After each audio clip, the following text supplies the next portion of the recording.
My name's Daniel Conyers, and today I'm going to be looking at the film It Comes at Night. Just a quick warning, there are spoilers in this video, so if that's a concern to you at all, go ahead and come back and watch this video after you've seen the movie. So if that's set aside, this is It Comes at Night, the good, the bad, and what I would have done. Alright, the good. Horror is more than just spooky monsters and jump scares. Horror is tension derived from fear, fear of something. In particular, in this movie, it's very clear what that fear is. It's fear of death, fear of the other, and fear of the unknown. These three are layered beautifully throughout the film. There's no ambiguity as to what these characters are afraid of. And that kind of tension, the tension the movie creates, is thick and it's consistent. It's throughout the entire movie. Even on some of the slow parts, you're still kind of paranoid as to who these people are, what do they really want, what's this disease, things like that. You don't trust anybody either, and the actors and the characters are so well developed that it's easy for this movie to use its characters. And the movie is very, very character driven, probably to a fault, but that is something else. But even Will, so Will is the invader, he's the other. He shows up and breaks into Paul, the main character, well, not the main character, but the dad, breaks into his house. And you don't trust Paul at all. His story's too clean, is too rehearsed, and even as the movie progresses, you right off the bat notice a lot of inconsistencies in his story. And that plays throughout, almost to the point where his distrust makes you distrust her, and her, which is Kim, his wife, and then their cute little boy Andrew. You gotta trust Andrew. There's nothing wrong with the guy. But Paul, you don't even really trust Paul all that much. The guy's a history teacher turned, I don't know, was he a doomsdayer the entire time? I'm obsessed with his knee. The guy walked with a bad knee. They show a bandage. You have no idea how he got that. Could you really trust him for something? I don't know, because of that knee. I don't know. I'm weirdly obsessed with the guy's knee. You have Sarah, Paul's wife. You could trust her, but because the air's so thick, you could come up with a reason not to trust her. The only one you can really trust, on the surface at least, is Travis. And Travis is the main character. The thing you can't trust about Travis is his dreams, or his nightmares. Is he really asleep? Is he sleepwalking at some points? What is he really seeing? Is he hiding something? Is it really his fault, given the nature of his dad, how he treats him? So the film is just awesome at creating thick tension that is pretty terrifying if you were actually living in the situation. And the other thing is the opening. For those of you writing or filming, if you're stuck on a scene and a scene just doesn't seem to work, it's kind of flat, or something's wrong, one tip is to enter late, leave early. Enter the scene when the characters have been doing something for a while. So let's say we've got our characters and they're kind of all doing something. Let's say they're eating dinner and they're sitting around a table eating. They've been talking about something, and then the audience enters the scene. The characters have already been doing something. They're already sitting at a table. They're already eating. And let's say before the audience enters, these two, which kind of does happen in the movie, these two get into a fight. They disagree over something. Now that the audience entered late, tension's already built. The audience is kind of expected to say, "Oh, what happened between these two?" And you're drawn in. You're forced to kind of follow to find out what it is that happened. This movie does it beautifully.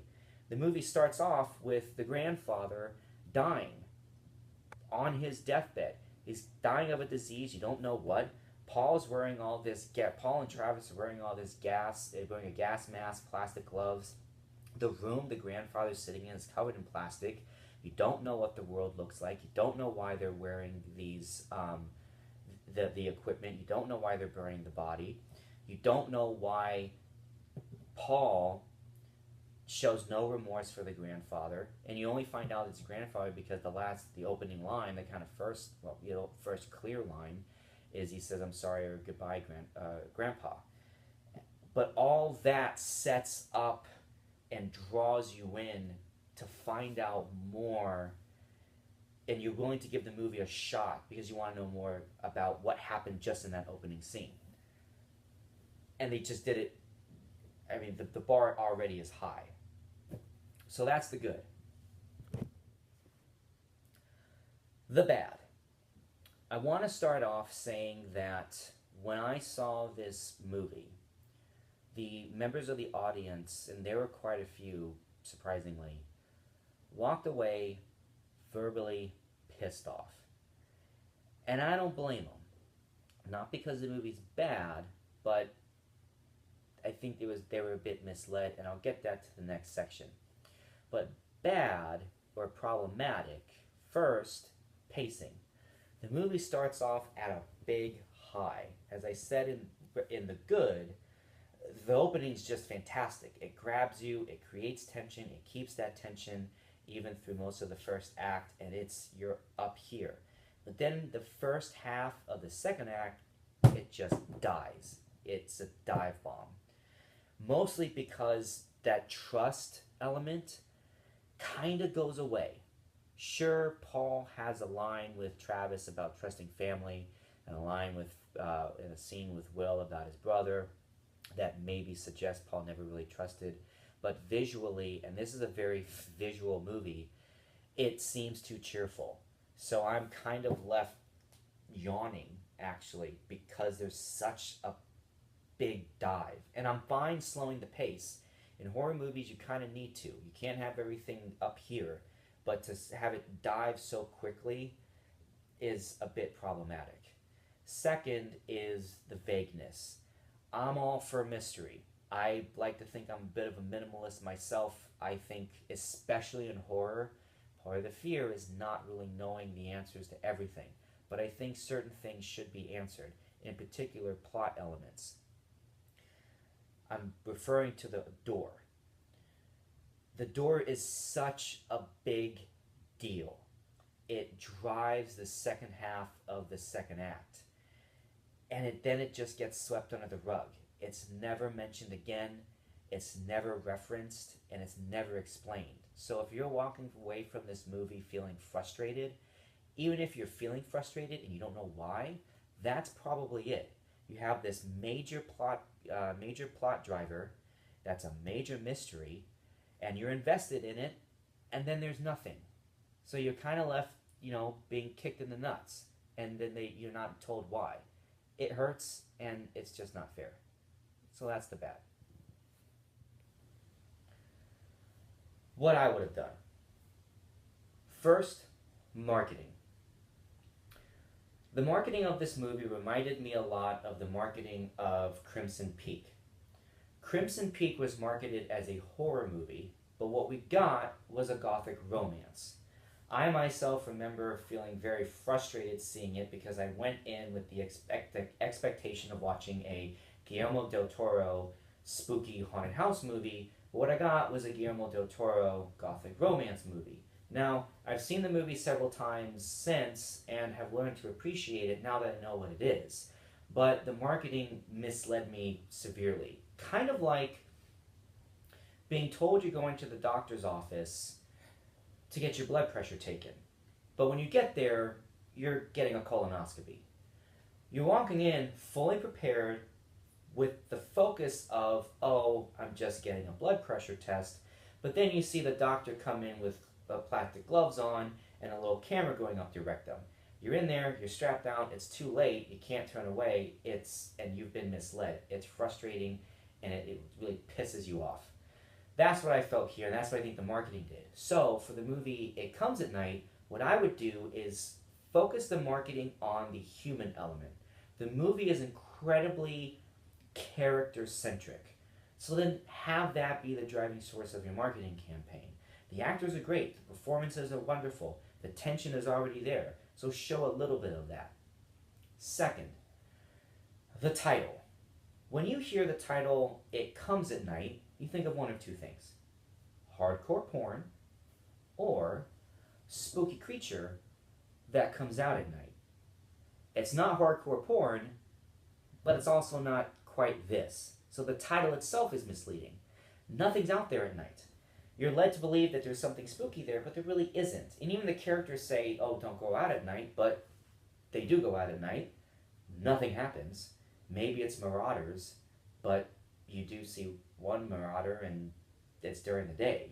So there's even nothing out there at night. So either, and I think this is also an important point because a lot of writing circles, I think, ignore the importance of the title's first impression. So what I would do for the movie is either keep the title and add something spooky at night. It doesn't have to be over the top. Like I said, I love the minimalism, the minimalistic style of this movie. So go ahead and keep it that. I would keep it that way, but have something there. You don't need to see all of it. We just need to know there's something out there that's keeping that's keeping the family inside. Or change the title. Change the title to a single word. Change the title to something. Something that isn't as misleading as It Comes at Night. Now, maybe there is a reason it's called It Comes at Night, but because the title is so odd, and because the movie is so vague, there's not nearly enough breadcrumbs to figure out where it's connected.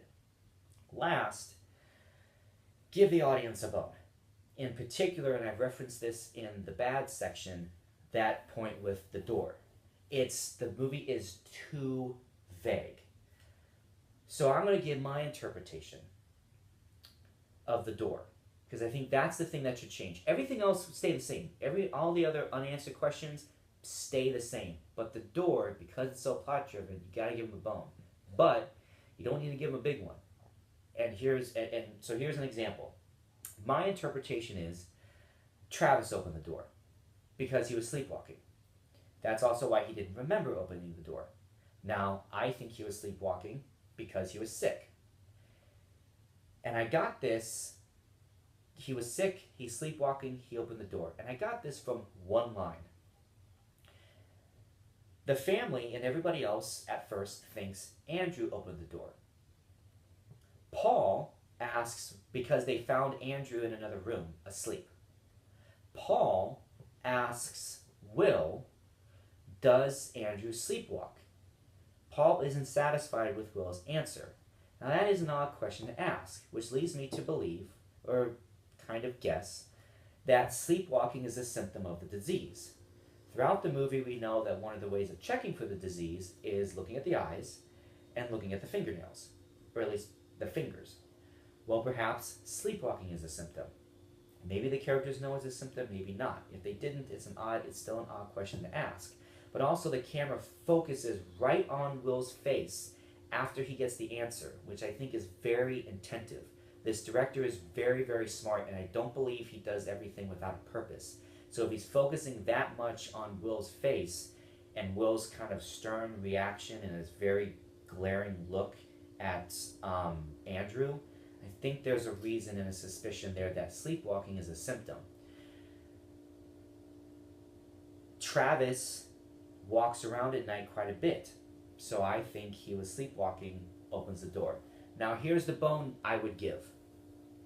Change how you film how you shoot Travis's nightmare scenes. Start off the movie with Travis's nightmares with him lying in bed, and then Travis has nightmares while he's walking. You could have a change in color, you could have a change in angle, a subtle hint visually that the nightmares happening while he's walking are different than the nightmares happening while he's asleep, or while he's lying in bed, or that there's even a difference to begin with.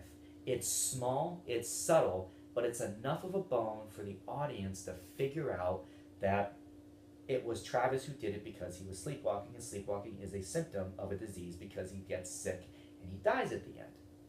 And that's pretty clear and I think pretty obvious. But because the movie is so overly vague, you're left pretty frustrated at just how vague it is. So that's what I would have done. So that's it. That's It Comes at Night, the good, the bad, and what I would have done. I like the movie. It's a sophisticated artistic horror movie. I greatly appreciate the mystery and the tension, the characters. I do think the movie suffers from some pacing problems, and I think the misleading title and marketing has led to some frustration and even some frustration of mine. And I'm all for vagueness, but not this much vagueness. So, if you're interested in horror, in particular, kind of minimalistic horror, check out my website, danielconyers.com. There's some short stories on there, short film, screenplay. I got a feature-length horror script upon request. Keep an eye out for my debut novel, Owen Avanthia, The Warlock's Curse, available at amazon.com on August 12th. The next movie I'm looking at doing is going to be Spider-Man. It's a bit of change of pace. I've done 2 horror movies, so now I'm switching to another superhero movie. I might do something in between, but I'm not quite sure. So if you like this video, please leave a comment and a like below. If you didn't like this video, there's nothing I can do about it. So thank you for watching, and until next time.